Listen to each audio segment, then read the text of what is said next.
Nikki's baseball card collection fills 8 binders.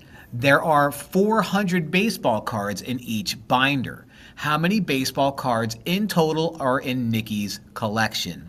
So you have 8 groups of 400, so that's going to be 8 times 400.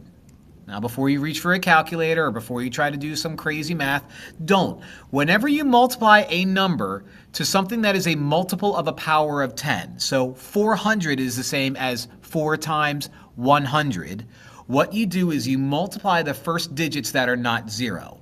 8 times 4 is 32.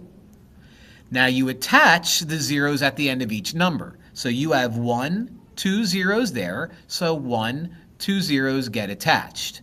Put a comma where it needs to be, and 8 times 400 is 3,200. So this is a word problem. How many baseball cards in total are in Nikki's collection?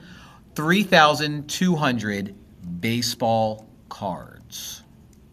And that is our answer.